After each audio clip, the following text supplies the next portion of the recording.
तो आज हम लोग अल्कोहल फिनॉल ईथर में पढ़ने जा रहे हैं। टॉपिक जो हमारा पहले से चल रहा है केमिकल प्रॉपर्टी चल ही रहा है, और आज का टॉपिक है मोस्ट इंपॉर्टेंट, उसी केमिकल प्रॉपर्टीज में आगे कंटिन्यू कर रहे हैं। तो सबसे पहला जो रिएक्शंस है, रिएक्शंस, इसमें दो रिएक्शंस मोस्ट इंपॉर्टेंट है, जिस रिएक्शन को हम बोलते हैं Kolbe reaction, Kolbe reaction and Reimer Tiemann reaction. कोल्बेज reaction, Reema Tiemann reaction. तो मेरे प्यारे बच्चों ये ध्यान दीजिए, Kolbe reaction, Kolbe reaction, Kolbe scientist name है, इनको रहा नहीं गया तो इन्होंने दे दिया है अपना कंसेप्ट, एक रिएक्शन के फॉर्म में इन्होंने दिया, कहा, ले लिया इन्होंने फेनॉल को, ये फेनॉल है और इसमें NaOH डालेंगे तो ये बन जाएगा आपका ONA, सोडियम फेनॉक्साइड।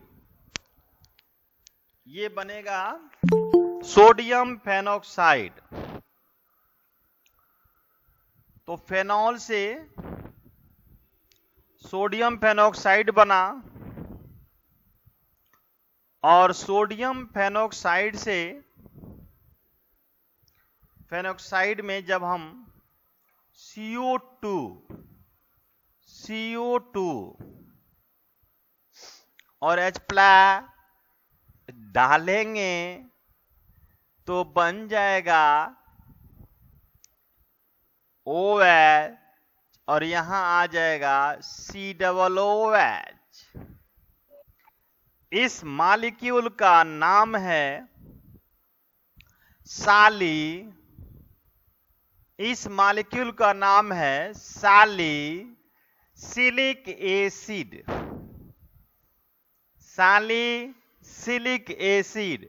इस मॉलिक्यूल का IUPAC नाम है 1 2 2 3 4 5 6। तो ये देखिए पहला पोजीशन पे कार्बोक्सिलिक एसिड है, तो हम लिख सकते हैं 2 hydroxy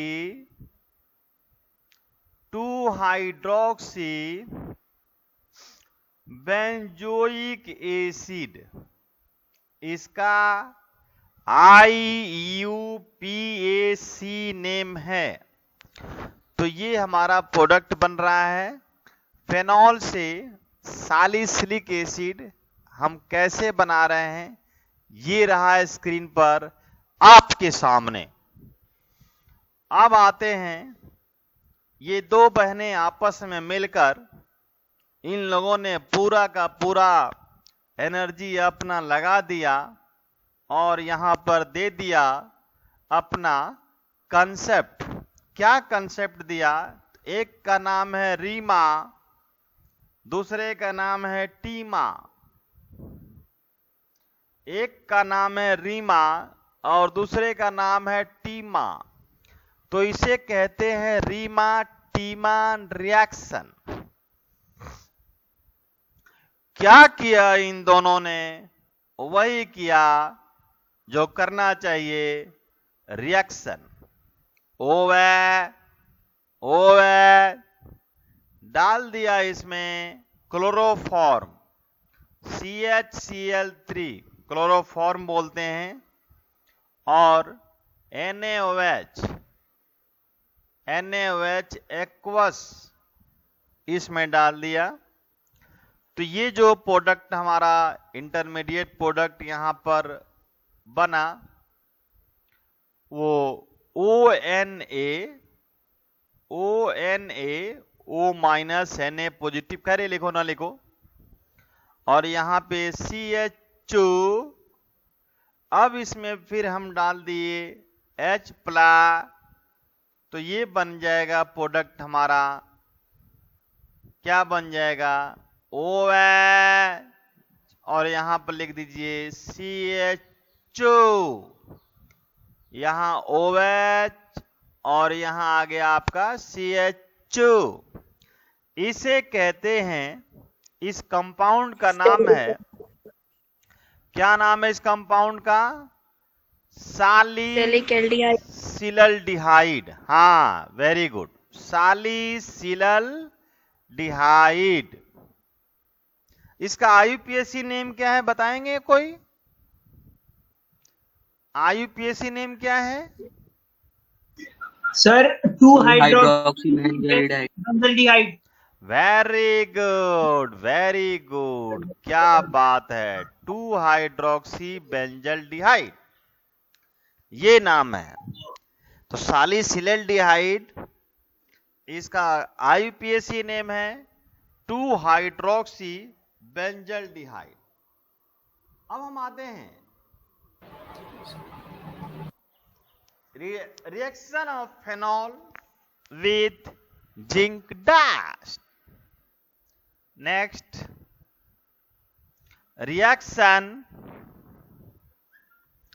reaction of phenol with zinc dust. यहां ध्यान दीजिए, फेनॉल, अब इसमें डाल दीजिए जिंक, तो बन जाएगा, क्या बन जाएगा, बेंजीन, और निकल जाएगा जिंक ऑक्साइड। तो फेनॉल टू बेंजीन बनाने का बेहतरीन प्रोसेस ये है, जिंक डस्ट के प्रेजेंस में बन जाता है। हमारे बीच रोशन कुमार जी आ चुके हैं, आ रहे हैं, रोशन कुमार जी आ गए।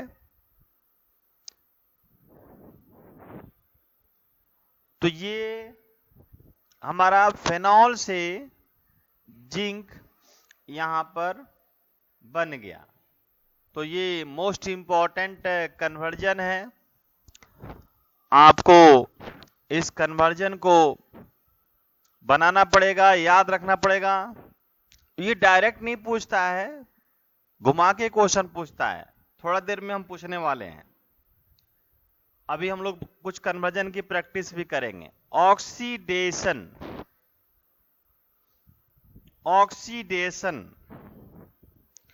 ऑक्सीडेशन में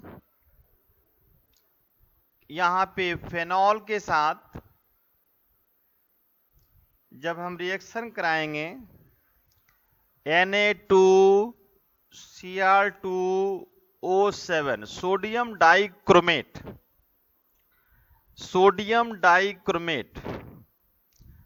ये क्रोमिक एसिड है।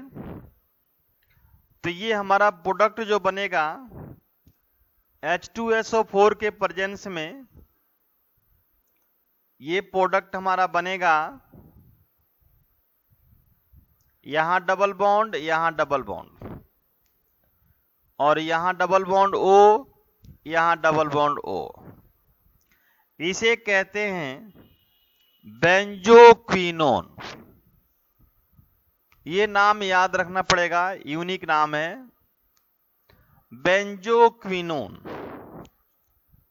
ऑक्सीडेशन में फेनॉल से बेंजोक्विनोन बनाने के लिए आपको रिएजेंट याद रखना पड़ेगा, सोडियम डाइक्रोमेट और सल्फ्यूरिक एसिड के प्रेजेंस में आपकी जो प्रोडक्ट है फेनॉल टू बेंजोक्विनोन आपके सामने ये यहां पर बना।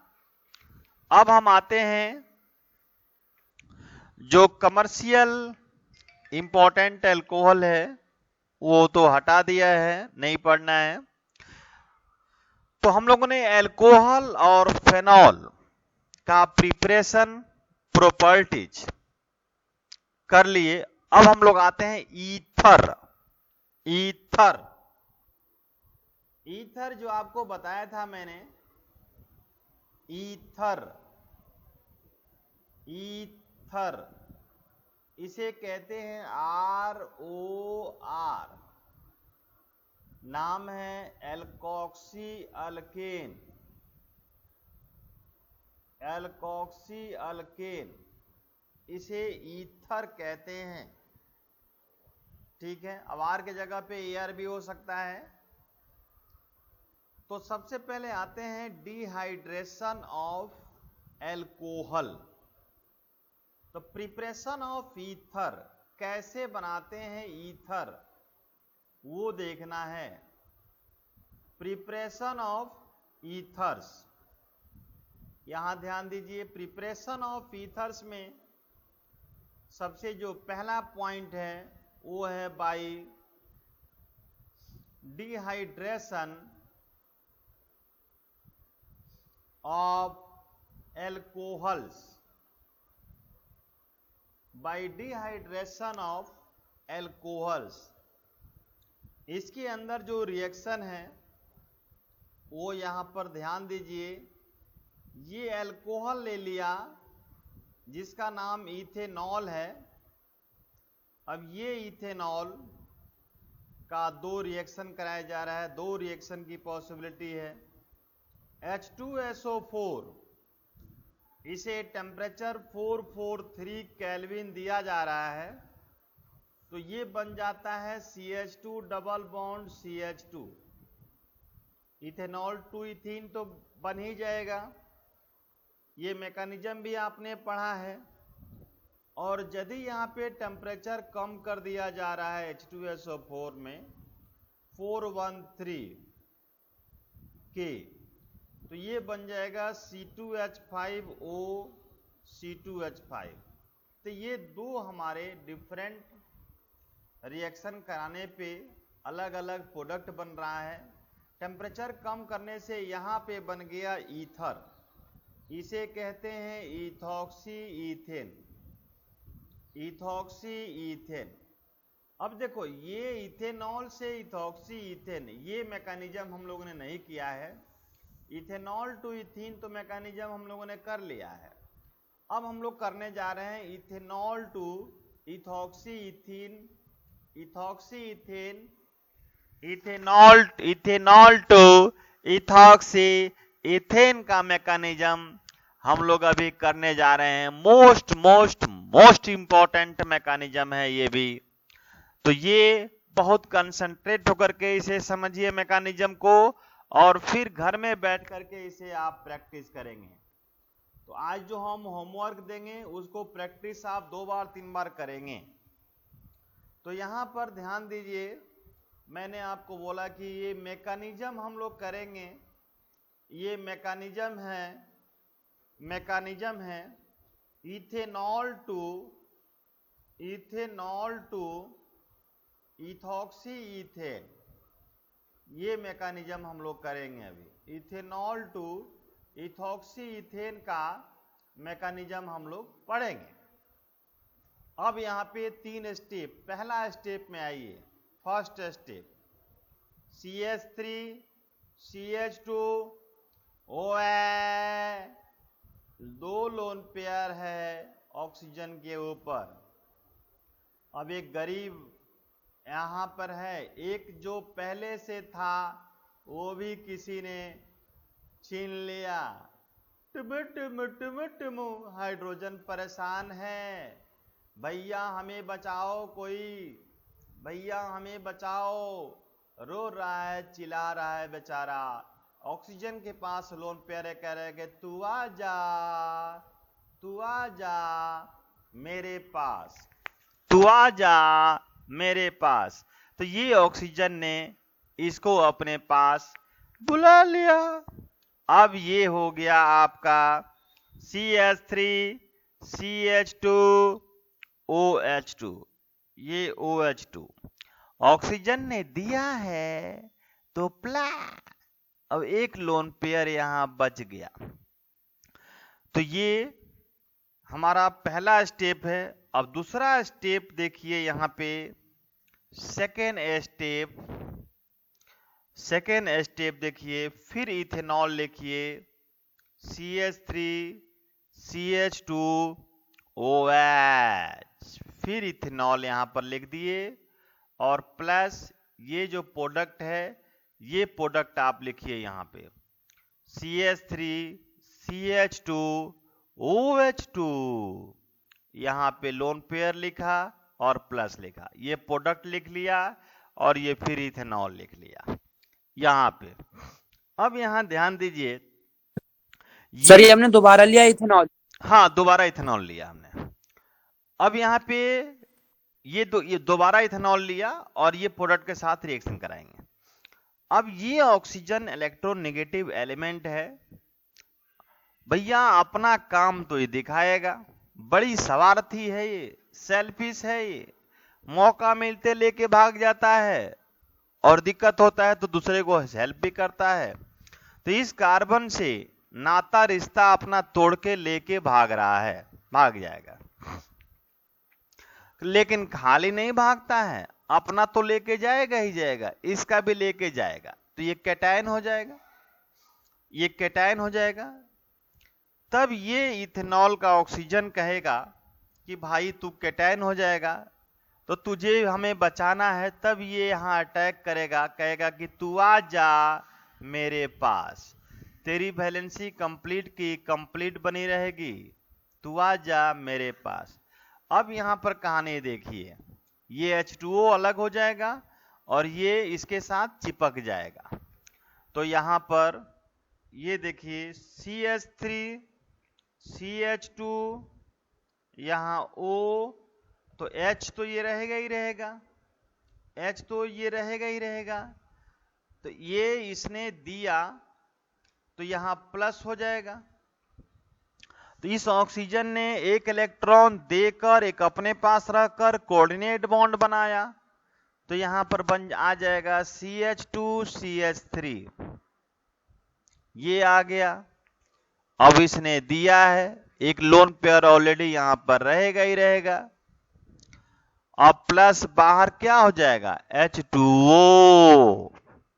अब ये जो प्रोडक्ट है, ये प्रोडक्ट आप रिएक्टेंट में तीसरा स्टेप में, थर्ड स्टेप में आप लिखेंगे, तो ये हो जाएगा आपका CH3, ये हो गया CH2, oxygen H plus lone pair CH2 CH3।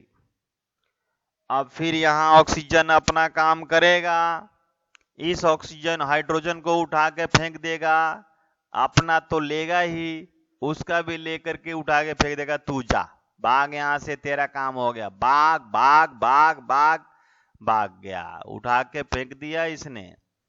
तो ये हो गया CH3 CH2O CH2 CH3 और ये बाहर हो गया H प्लस। तो यहां बन गया जो बनना चाहिए, क्या बनना चाहिए, इथॉक्सी इथेन। आपका मैकेनिज्म कंप्लीट, इथॉक्सी इथेन और यहाँ पे इथेनॉल। तो हम लोगों ने बना दिया इथेनॉल से इथॉक्सी इथेन का mechanism. Most important, most most most important. तो ये आप लोगों ने देखा इथेनॉल टू इथॉक्सी इथेन कैसे बनाते हैं, इसका मैकेनिज्म देखा मेरे प्यारे बच्चों। इसके बाद इस इथेनॉल टू इथॉक्सी इथेन के बाद सर ये कितने मार्क्स का आता है 2 मार्क्स का आता है बेटा, 2 नंबर का आता है। ये देखिए, ओके ये पहला स्टेप लिखने का आधा नंबर, दूसरे स्टेप लिखने का आधा नंबर, कोई भी स्टेप गलत होगा वो आधा कट जाएगा, और तीसरे स्टेप का लिखने का 1 नंबर। ये सीबीएसई बोर्ड का मार्किंग स्कीम है और यही सिस्टम सेम स्कीम फॉलो हम करते हैं स्कूल में भी। आपको यदि हमने ये क्वेश्चन हम देंगे तो आपको ये तीनों स्टेप शो करना है, तीनों स्टेप को शो करना है। कहने स्टेप वाइज मार्किंग होती है हमारी बोर्ड में, तो इसलिए स्टेप को छोड़ना नहीं चाहिए। कुछ ऐसे बच्चे हैं जो स्टेप छोड़ देते हैं, जिसके कारण मार्क्स उनका कट जाता है। तो इसलिए तीनों स्टेप लिखना जरूरी है, इथेनॉल टू इथॉक्सी इथेन। अब कोई बच्चा का तीसरा स्टेप पूरा सही है तो उसे 1 नंबर यहाँ पे, यदि ये दोनों स्टेप गलत है और ये सही है तब 0 नंबर मिलेगा। ऊपर का स्टेप सही होगा तब नीचे वाला स्टेप का मार्क्स मिलता है। मान लीजिए आप कोई न्यूमेरिकल बनाइए, ऊपर का सारा गलत है, आंसर आपका फाइनल राइट है, तो मार्क्स नहीं मिलेगा, वो काट के 0 मिलेगा। नीचे का आंसर राइट हम तभी मानते हैं जब ऊपर का स्टेप राइट हो। ऊपर का स्टेप राइट है तब नीचे वाला राइट स्टेप का मार्क्स मिलता है। तो ये कंडीशन है। अब नीचे का स्टेप का यदि गलत है, ऊपर का स्टेप सही है तो आपको मार्क्स मिलेगा, लेकिन ऊपर का स्टेप गलत है, नीचे का सही है, तब मार्क्स नहीं मिलेगा। तो ये ऊपर का स्टेप सही है, आधे नंबर 1 नंबर मिल गया आपको। चाहे मान लीजिए आप न्यूमेरिकल कर रहे हैं तो एक फॉर्मूला लिखने का 1 नंबर, वैल्यू पुट करने का 1 नंबर, 2 नंबर, और फाइनल में 1 नंबर, 3 नंबर, उसमें भी आधा नंबर, आंसर का आधा नंबर यूनिट लिखने का। तो इस तरह से मार्क्स दिए जाते हैं बोर्ड में, और हम लोग स्कूल में भी यही आदत रखते हैं कि इसी पैटर्न को स्कूल के अंदर भी मार्क्स दिया जाए। तो मैं तो देता हूं स्टेप में मार्क्स, हर स्टेप में मार्क्स मिलेगा आपको। सर हाँ जी। Hello sir. हाँ बोलिए बेटा। सर तीसरा वाला चैप्टर एक बार और बता दो। कौन सा बेटा? सर तीसरा वाला। तीसरा वाला इसमें इथेनॉल टू इथॉक्सी इथेन में। Yes sir. ठीक है, बता देते हैं, इसको ध्यान से समझ लीजिए। इसमें हमने कहा है तीसरा वाले में तो डायरेक्ट तीसरा बता देना जो तीसरा स्टेप है। हाँ सर, हाँ सर। तीसरा स्टेप में कुछ बेटा ये हुआ है CH3 CH2O, यहाँ H, यहाँ लोन पेयर है, इसने दिया है तो प्लस है, और ये है आपका CH2 CH3। तो ये ऑक्सीजन के साथ ये नाता रिश्ता यहाँ पे तोड़ रहा है, हाइड्रोजन के साथ। तो हाइड्रोजन का ले लेगा ऑक्सीजन, इलेक्ट्रोनेगेटिव है, स्ट्रांग है, तो हाइड्रोजन का अपना इलेक्ट्रॉन तो लेगा ही लेगा, कोऑर्डिनेट जो बॉन्ड बनाया है कोवेलेंट बॉन्ड, और इसका भी इलेक्ट्रॉन ले लेगा और इसे उठा के फेंक देगा, इसे उठा के फेंक देगा। तो ये CH3 CH2O और ये CH2 CH3। अब ये जो हाइड्रोजन है ये बाहर निकल गया H+, ये बाहर हो गया। तो ये आप, और सर एक H2O भी तो बचा था सेकंड स्टेप में, उसका क्या होगा? ये प्रोडक्ट आपका बन गया, वो H2O तो बाहर एलिमिनेट हो गया, उसका बीच में फिर उसका रोल नहीं है। जो सेकेंड स्टेप में बेटा H2O बाहर निकला था ना, उसका रोल नहीं है यहाँ पे, वो तो वहीं पर एलिमिनेट हो गया। तो ये आपका इथॉक्सी इथेन बन गया। समझ में आया बेटा? ठीक है सर, आगे समझ। हाँ, तो अब हम लोग आते हैं विलियमसन सिंथेसिस। नेक्स्ट हमारा रिएक्शन है विलियमसन सिंथेसिस, ईथर सिंथेसिस बोलते हैं इसे। विलियमसन सिंथेसिस बोलो, विलियमसन साइंटिस्ट नेम है, इन्होंने भी बहुत मेहनत से अपना दिया है कंसेप्ट। ये विलियमसन साहब जो दिए हैं इस सिंथेसिस में, उसे हम विलियमसन ईथर सिंथेसिस भी कह सकते हैं, आप विलियमसन सिंथेसिस भी कह सकते हैं। तो ये मेहनत किए हमारे ऑलरेडी लैब में, और मेहनत करके इन्होंने बनाया ईथर। कैसे RX plus RONA sodium alkoxide to give ROR plus NaX। तो ये आपका ROR बन गया और NaX बाहर हो गया, ये ईथर बन गया। अब यहां पर ध्यान दीजिए बेटा, यदि दोनों ओर सेम नंबर ऑफ कार्बन है दोनों ओर सेम नंबर ऑफ कार्बन है। जैसे मान लीजिए कि हमने यहां पर CH3 लिखा, O लिखा, CH3 लिखा, तो ये सेम नंबर ऑफ कार्बन है। ऑक्सीजन के दोनों ओर सेम नंबर, ईथर के दोनों ओर सेम नंबर ऑफ कार्बन है। यहां NaX बाहर चला गया, तो सेम नंबर ऑफ कार्बन लिखने के लिए सपोज हमने CH3X लिख लिया, X की जगह पे Cl डाल दिया, यहां पर O Na RONA ले लिया, ठीक है। तो ये आपका ROR, R के जगह पे आप CH3 ले लीजिए, CH3 ले लीजिए यहां पे, ठीक है। तो ये CH3O CH3 हो गया, NaCl बाहर हो गया यहां पे। तो यहां क्या देखा आपने, दोनों ओर सेम नंबर ऑफ कार्बन है, ईथर के दोनों ओर सेम नंबर ऑफ कार्बन है। तो इसलिए इनके जो सेम नंबर ऑफ कार्बन होता है तो उसे कहते हैं सिमेट्रिकल। सिमेट्रिकल का मतलब होता है सेम।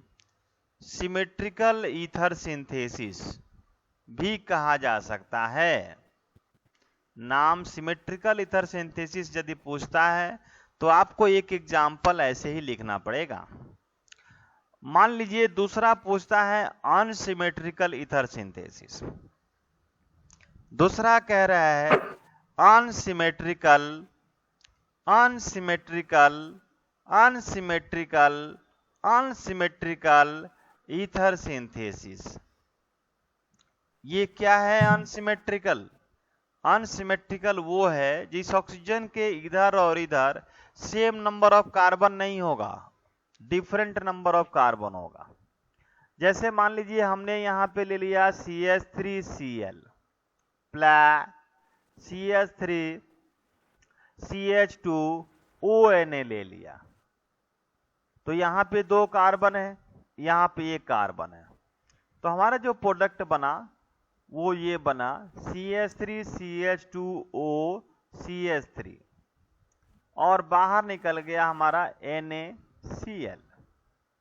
तो यहां क्या हो गया, इधर 2 कार्बन, राइट साइड 1 कार्बन, तो ये सेम नहीं है, तो इसलिए हम अनसिमेट्रिकल ईथर सिंथेसिस बोलेंगे। इसका नाम हो जाएगा मिथॉक्सी मीथेन, मिथॉक्सी मीथेन, और इसका नाम हो जाएगा methoxy ethane, methoxy ethane. Common name methyl ethyl ether, इसका methyl methyl di methyl ether. तो ये विलियमसन साहब में 2 तरह का रिएक्शन मिलता है। एक मिलता है सिमेट्रिकल ईथर सिंथेसिस, दूसरा मिलता है अनसिमेट्रिकल ईथर सिंथेसिस। यहां पर देखिए, और केवल विलियमसन ईथर सिंथेसिस पूछता है तो RX के फॉर्म में आपको आंसर देना होगा। मान लीजिए क्वेश्चन यदि पूछता है, यहां पे आगे हम ध्यान दे रहे हैं, पूछे, मान लीजिए कि क्वेश्चन पूछता है, क्वेश्चन है right the reactions, right the reactions. ये क्वेश्चन पूछ रहा है, रिएक्शन लिखिए।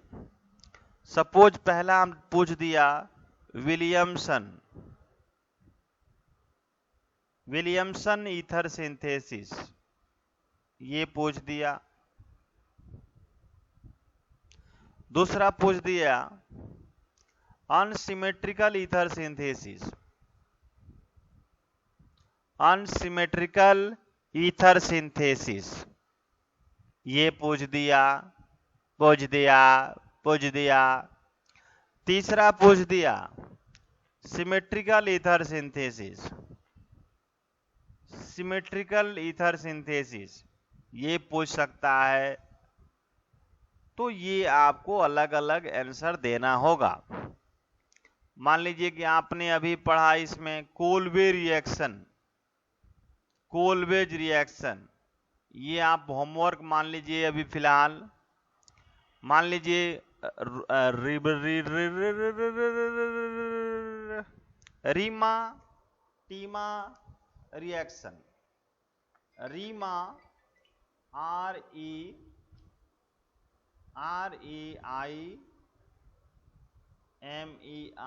रीमा टीमा, ये दोनों बॉन्ड का नाम लिख दीजिए रिएक्शन। तो ये क्वेश्चन, ये रिएक्शन के फॉर्म में हमने क्वेश्चन दिया 5 रिएक्शन। इसे आप, ये होमवर्क में रहेगा, इसे आप पढ़ लेंगे यहां पे, ठीक है।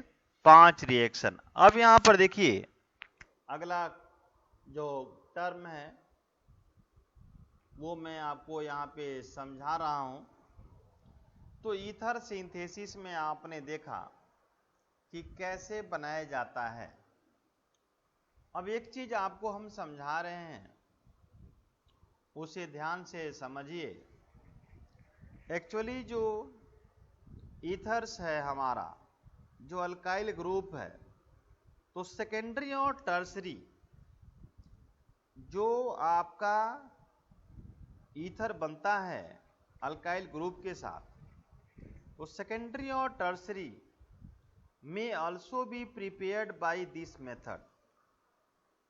माने सेकेंडरी और टर्सरी भी हम बना सकते हैं इस मेथड के द्वारा।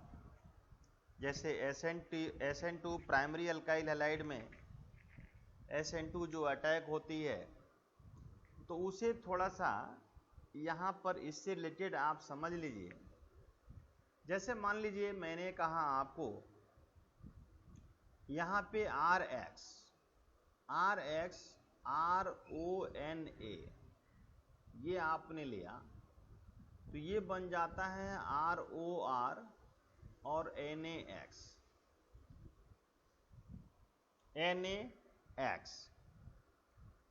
ये आपका बन जाता है। यहाँ पर ये कह रहा है, इस चैप्टर के कंसेप्ट के अकॉर्डिंग ये कह रहा है कि देखो ये वाली जो पोर्शन है, ये पोर्शन याद रखना, ये पोर्शन जो RONA वाली जो पोर्शन है, इस पोर्शन को हम सेकेंडरी फॉर्म में या टर्सरी फॉर्म में आप लिख रहे हैं, तो ईथर बन जाएगा, ईथर बन जाएगा, ये ईथर बन जाएगा।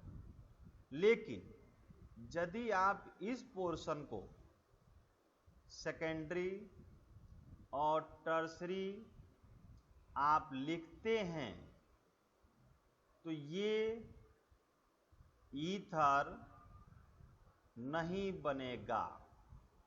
यहां पर जो बनेगा वो अल्कीन का कंपाउंड यानी डबल बॉन्ड बनेगा। तो आपने यहां पर दो चीजें आपको बताई मैंने कि RONA में जो R हम रख रहे हैं, ये 3 डिग्री 2 डिग्री भी आप लेते हैं तो ईथर बनेगा। लेकिन इसे 2 डिग्री और 3 डिग्री लेते हैं तो वहां ईथर नहीं बनेगा, वो डबल बॉन्ड का अल्कीन बन जाएगा।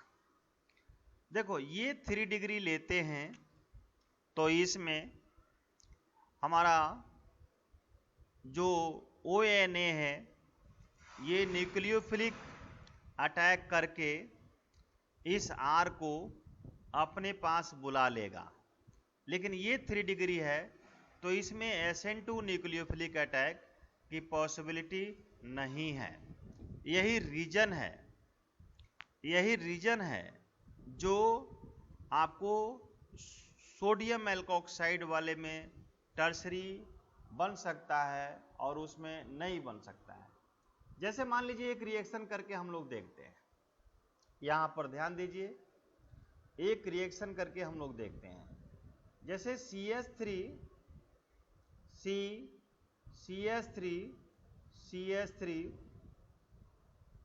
ONA ये हमने लिखा, ये RONA ये 3 डिग्री के फॉर्म में हमने लिखा, ये 3 डिग्री के फॉर्म में लिखा R, और ये CH3Br ये हमने सिंपल फॉर्म में लिखा। तो ये देखो, ये Br इधर अपने ओर ले लेगा, ठीक है।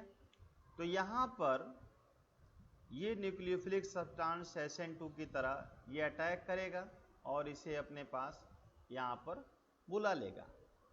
यही अटैकिंग यदि ये 3 डिग्री होगा तो नहीं कर पाएगा, नहीं होगा, क्योंकि ये भी बल्कि हो गया, ये भी स्ट्रॉन्ग हो गया, तो ये अटैकिंग नहीं हो सर पाएगा। अगर ये 2 डिग्री हो तब भी नहीं हो पाएगा? तब डबल बॉन्ड होगा ना, 2 और 3 में नहीं हो पाएगा। तो यहाँ पे due to SN2 nucleophilic attacking, तो यहाँ पे CH3O और ये CH3 और ये CH3, तो ये ईथर बन गया, इधर भी R इधर भी R, और बाहर निकल गया हमारा NaBr। तो यहाँ पर मैंने आपको बताया कि RONA, मैंने ये बताया था कि इसमें आप 3 डिग्री 2 डिग्री आराम से ले सकते हैं, ठीक है। तो ये ईथर बन जाएगा, ठीक है। लेकिन यदि आप सर इसमें SN2 रिएक्शन होता है? हाँ बिल्कुल, ठीक है। तो सर वो तो 1 डिग्री को फेवर करता है। इसी को हमारा बनेगा, नहीं नहीं, आपको SN2 में क्या होता है, 3 degree 2 degree 1 degree, 3 degree 2 degree 1 degree. हम RONA की बात कर रहे हैं, RX की बात नहीं कर रहे हैं। RONA में न्यूक्लियोफिलिक सब्सटेंस हमारा जो ऑक्सीजन है लोन पेयर इलेक्ट्रॉन तो उसी के पास है ना, तो वो अपने पास उसको बुला लेगा R को अटैक करके, और ब्रोमीन हमारा आएगा, वीक है। तो यहाँ पर जो अटैकिंग है वो SN2 की तरह है। तो इस तरह से RONA में, लेकिन सर दूसरा रिएक्शन मैं करा रहा हूं तो आपका कंफ्यूजन दूर हो जाएगा। 1 मिनट। यदि मान लीजिए कि आप यहाँ पे 3 डिग्री ले रहे हैं, यहाँ पे आप 3 डिग्री ले रहे हैं, ये RX वाला ले रहे हैं 3 डिग्री, अभी RONA वाला लिए थे, अब RX वाला हम 3 डिग्री ले रहे हैं, ठीक है। और इसे आपको NaOCH3 RONA ये ले लिया आपने, ठीक है। अब देखो ये हमने 3 डिग्री ले लिया, ये 3 डिग्री है, और ये सिंपल हमने मॉलिक्यूल ले लिया। अब आप खुद देखिए कि कैसे अटैकिंग करेगा, नहीं कर पाएगा। तो यहां पर जो हमारा प्रोडक्ट बना, ये C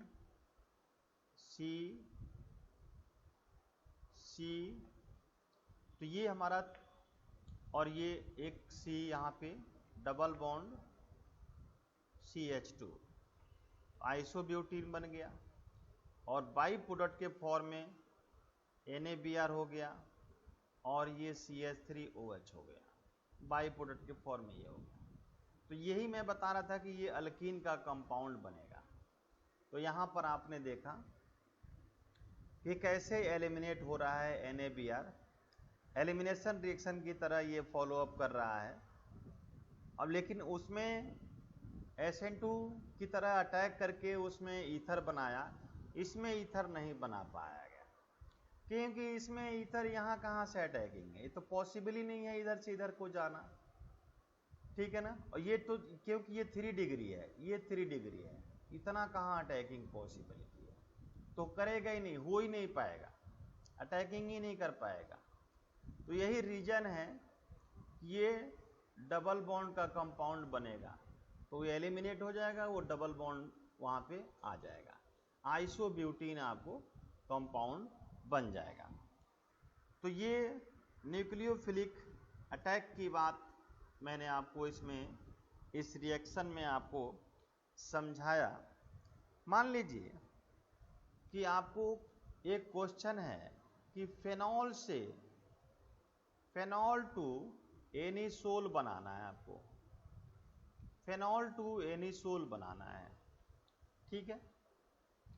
और एक तो ये क्वेश्चन है, दूसरा क्वेश्चन है एनिसोल टू फेनॉल बनाना है,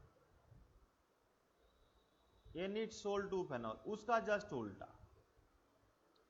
तो फेनॉल, अब हम पहले की बात करते हैं। यहां पे आपने फेनॉल ले लिया, ये OH है, फेनॉल है। इस ऑक्सीजन में लोन पेयर इलेक्ट्रॉन तो है ही, ये फेनॉल है, प्लस NaOH। NaOH आप ले रहे हैं फेनॉल के साथ, तो आप अभी तक तो बनाते वही आ रहे हैं। क्या बनाते आ रहे हैं? ONA, सोडियम फेनोक्साइड यहां पर बन जाएगा। और यदि आपको CH3Cl, तो यहां पे तो लोन पेयर इलेक्ट्रॉन है ही, तो ये Cl अपनी ओर लेगा। अब ये इसको बुला लेगा, तो मेरे पास आ जा, तो ये NaCl हो जाएगा। तो यहां पर जो हमारा प्रोडक्ट बन गया OCH3, ठीक है, और Na और Cl बाहर हो गया। खैर बाई प्रोडक्ट वन स्टेप के बाद लिखो ना लिखो, तो ये मिथॉक्सीबेंजीन नाम हो गया, मिथॉक्सीबेंजीन। इस मिथॉक्सीबेंजीन को क्या कहते हैं? एनिसोल। बताया था जब नोमेनक्लेचर बताया था। मिथॉक्सीबेंजीन को क्या कहते हैं बेटा? एनिसोल। तो आपने यहां पर देखा फेनॉल से एनिसोल। अब देखो कहानी इसकी, एनिसोल से फेनॉल आपको बनाना है, यानी कि इसे उल्टा घुमा देंगे। तो यहां पर आपने एनिसोल यानी OCH3 और प्लस HX हमने ले लिया, ये 2 फॉर्म। तो यहां देखिए ध्यान से, तो ये हाइड्रोजन है, हाइड्रोजन तो अपनी ओर लेगा ही लेगा, तो ये केवल हाइड्रोजन बच जाएगा अकेले। इसके पास लोन पेयर इलेक्ट्रॉन है, ऑक्सीजन बोलेगा तू आ जा मेरे पास, तो CH3CX बाहर हो जाएगा। तो यहां पे बिल्कुल सिंपल फॉर्म में बन गया OH, ये OH आ गया। अब CH3X बाहर निकल गया, CH3X बाहर निकल गया। तो यहां पर देखा आपने ONA ऑक्सीजन CH3 को ले रहा है, यहां पे ऑक्सीजन H को ले रहा है, क्योंकि X तो ऑलरेडी हाइड्रोजन है, ये तो ऑलरेडी स्ट्रॉन्ग सब्सटेंस है, तो अपना बाहर जाएगा। तो इस तरह से ये फेनॉल बन गया हम लोगों का। एनिसोल टू फेनॉल, ये दूसरा हो गया एनिसोल टू फेनॉल, और ये बना फेनॉल टू एनिसोल। तो ये दोनों कन्वर्जन में जो रिएजेंट है, वो रिएजेंट आपको थोड़ा सा याद रखना पड़ेगा, जिससे कोई परेशानी न हो। अभी बहुत सारे कन्वर्जन की हम लोग बात करने जा रहे हैं, तो उसे इन सारी चीजों को याद रखेंगे तो हमें कन्वर्जन में कोई दिक्कत नहीं आएगी। अब यहां पर ध्यान दीजिए, जो हमारी ईथर का जो फिजिकल प्रॉपर्टीज है, हम लोग उस पर ध्यान देंगे। अभी दो मैकेनिज्म और फिजिकल प्रॉपर्टी है ईथर की फिजिकल प्रॉपर्टीज, ये थोड़ा सा है, इसे थोड़ा सा कर लेना है, ज्यादा नहीं है। ईथर की जो फिजिकल प्रॉपर्टीज है, हमारी फिजिकल प्रॉपर्टीज, अब यहां पर देखिए एक एग्जाम्पल हम लेते हैं। जैसे मान लीजिए कि ये पेंटेन है 4,5, ये नॉर्मल पेंटेन है, ठीक है। हम बॉइलिंग पॉइंट की बात करते हैं। पेंटेन है, C2H5O C2H5, ये एक ईथर लिया। मान लीजिए कि हमने तीसरा एग्जाम्पल 3, 4, 5 यहां OH ले लेते हैं, अल्कोहल ले लिया, ये अल्कोहल है, ये ईथर है, ये हाइड्रोकार्बन कंपाउंड है। 3 चीज हो गया। तो यहां पे आपके अकॉर्डिंग बॉइलिंग पॉइंट सबसे ज्यादा किस में होना चाहिए? Sir alcohol. अल्कोहल की। वेरी गुड, वेरी गुड, तो हाई बॉइलिंग पॉइंट क्यों होगा बेटा? से इंटरमॉलिक्यूलर H बॉन्डिंग बनाने। Hydrogen bonding. Very good, due to hydrogen bonding, due to hydrogen bonding. तो हाइड्रोजन बॉन्डिंग के कारण इसकी बॉइलिंग पॉइंट ज्यादा होती है। तो ये हमें काफी ध्यान देना है। अच्छा देखिए, जो सबसे वीक पोलैरिटी होती है, एकदम सबसे वीक पोलैरिटी, तो सबसे वीक पोलैरिटी वही होती है जहां पे प्लस आई इफेक्ट ज्यादा होता है, मतलब एकदम बहुत ज्यादा होता है वो वीक, इतना ज्यादा होता है कि हाइड्रोकार्बन से भी कम हो जाता है, वीक पोलैरिटी। तो ये देखिए, इधर भी आर है, इधर भी आर है, ये भी देने वाला है, ये भी देने वाला है, प्लस आई इफेक्ट है। ऑलरेडी ऑक्सीजन के पास लोन पेयर होता है, इसके पास ऑलरेडी संपत्ति है और संपत्ति मिल रहा है। तो सबसे ज्यादा वीक पोलैरिटी हम इसको मानेंगे, ऑक्सीजन को। तो सबसे वीक पोलैरिटी होने के कारण इसकी इन दोनों में बॉइलिंग पॉइंट हमारी इसकी ज्यादा हुई। जैसे हम मान लीजिए कि हम 309 हम बॉइलिंग पॉइंट की बात करते हैं, के की बात करते हैं केल्विन में, 309। अब इससे भी कम ये 307 और ये तो 390, ये तो ज्यादा होगा ही होगा। तो हम लोग को वैल्यू नहीं याद करना है, रीजन याद करना होता है। वैल्यू कहीं दुनिया में नहीं पूछता है, रीजन पूछता है। तो यदि आपको पूछा जाए कि इसकी बॉइलिंग पॉइंट कम क्यों होती है, तो हम क्या बोलेंगे? Due to more plus I effect.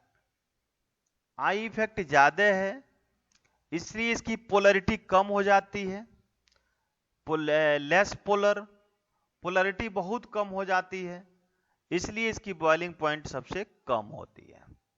तो ये एक रीजन आना चाहिए। हमारे एल्कोहल और ईथर और यहाँ हाइड्रोकार्बन की बात आपको हमने यहां पर समझाया कि बॉइलिंग पॉइंट की कंडीशन कैसे होती है। तो ये लार्ज हमने डिफरेंस देखा boiling point of alcohol and ether में। तो ये बॉइलिंग अल्कोहल में तो सिंपल सी बात है, सीधे हम लोग ठोक देते हैं, due to hydrogen bonding, due to hydrogen bonding. तो ये बॉइलिंग पॉइंट की बात हो गई हमारी हाइड्रोजन बॉन्डिंग के कारण। तो इसमें ज्यादा फिजिकल प्रॉपर्टीज में है नहीं। हम लोग फिर आते हैं केमिकल प्रॉपर्टीज। केमिकल प्रॉपर्टीज, यहां ध्यान दीजिए, केमिकल प्रॉपर्टीज। अब इस केमिकल प्रॉपर्टीज में हम सबसे पहले जो रिएक्शन है ईथर के साथ, उसके साथ कराएंगे। जैसे मान लीजिए कि ROR ये ईथर है, हम HX हेलो एसिड के साथ रिएक्शन करा रहे हैं, तो ये यहां पर बनेगा RX प्लस ROH। यहां अल्कोहल बन गया और हेलो अल्केन बन गया। अब फिर अल्कोहल को, इस ROH को फिर हम HX के साथ रिएक्शन कराएंगे, यानी यही HX हमारा एक्सेस अमाउंट में है, तो आप नहीं भी कराते हैं तो वो प्रोडक्ट वहां तक चली जाती है, लेकिन यहां पर शो किया जा रहा है, आपको बताया जाएगा। तो ये बन जाएगा RX और बाहर निकल जाएगा H2O, ये H2O बाहर निकल जाएगा हमारा, ठीक है।